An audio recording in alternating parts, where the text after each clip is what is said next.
ಇನ್ನು ಕೇಂದ್ರದಿಂದ ತೆರಿಗೆ ಹಣದಲ್ಲಿ ತಾರತಮ್ಯ ಆಗಿದೆ. ಗೃಹ ಸಚಿವ ಡಾಕ್ಟರ್ ಜಿ ಪರಮೇಶ್ವರ್ ಅವರು ಇದಕ್ಕೆ ಪ್ರತಿಕ್ರಿಯೆ ಕೊಟ್ಟಿದ್ದಾರೆ. ಜಿಎಸ್ಟಿ ಕಟ್ಟೋದ್ರಲ್ಲಿ ನಾವು ಎರಡನೆಯವರು, ಮಹಾರಾಷ್ಟ್ರ ಬಿಟ್ರೆ ನಾವೇ ಎರಡನೇ ಸ್ಥಾನದಲ್ಲಿರೋದು. ಅದಕ್ಕೆ ಪೂರಕವಾಗಿ ನಾವು ಕೊಡಿ ಅಂತ ಹೇಳ್ತಾ ಇದ್ದಾರೆ.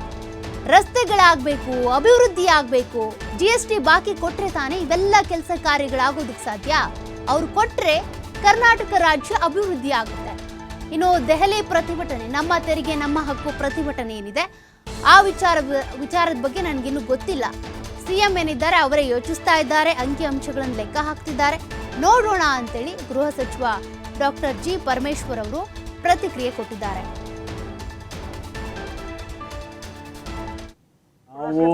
ನಾವು ಮೊದಲಿನಿಂದನೂ ಹೇಳ್ಕೊಂಡೇ ಬಂದಿದ್ದೇವೆ, ಕರ್ನಾಟಕ GST ಕಟ್ಟೋದ್ರಲ್ಲಿ ಎರಡನೇ ಸ್ಥಾನದಲ್ಲಿ ಇಡೀ ದೇಶದಲ್ಲಿ ಇದೆ. ಅದಕ್ಕೆ ಪ್ರಪೋರ್ಷನೇಟ್ ಆಗಿ ನಮಗೆ ಕೊಡಬೇಕು ಅಂತ ನಮ್ಮ ಡಿಮ್ಯಾಂಡ್ ಇರೋದು. ನಾವು ಕೂಡ ಅಭಿವೃದ್ಧಿ ಆಗಬೇಕಲ್ವಾ. ಇವತ್ತು ಜನ ಹೇಳ್ತಾರೆ ಅದು ರಸ್ತೆ ಆಗಲಿಲ್ಲ, ಈ ರಸ್ತೆ ಆಗಿ. ಬೆಂಗಳೂರು ಪಟ್ಟಣದಲ್ಲಿ ತಮಗೆ ಗೊತ್ತಿದ್ದಾಗೆ ಬೇಕಾದಷ್ಟು ರಸ್ತೆಗಳಾಗಬೇಕು ಅಂತೆಲ್ಲ ಡಿಮ್ಯಾಂಡ್ ಹೇಳ್ತಾರೆ. ನಮಗೆ ಕೇಂದ್ರ ಸರ್ಕಾರ ನಮ್ಮ ಟ್ಯಾಕ್ಸ್ ಹಣ ನಮ್ಗೆ ಕೊಟ್ಟರೆ ಅಭಿವೃದ್ಧಿಗೆ ಅದನ್ನೆಲ್ಲ ಉಪಯೋಗಿಸ್ತೀವಿ.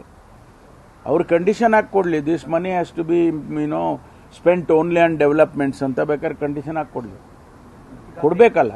ದೆಹಲಿಯಲ್ಲಿ ಇದ್ರ ಬಗ್ಗೆ ಮತ್ತೆ ಪ್ರತಿಭಟನೆ ಮಾಡಲಾಗುತ್ತೆ. ನೋಡೋಣ, ನಮ್ಗೆ ಗೊತ್ತಿಲ್ಲ ಇನ್ನು ಅದ್ರ ಬಗ್ಗೆ ನಾವೇನು ಯೋಚನೆ ಮಾಡಿಲ್ಲ. ಅದ್ರ ಬಗ್ಗೆ ಮುಖ್ಯಮಂತ್ರಿಗಳು ಏನು ತೀರ್ಮಾನ ತಗೊಳ್ತಾರೆ ಅದ್ರ ಪ್ರಕಾರ ಮಾಡ್ತೀವಿ. ನಾವು ಮೊದಲಿನಿಂದನೂ ಹೇಳ್ಕೊಂಡೇ ಬಂದಿದ್ದೇವೆ,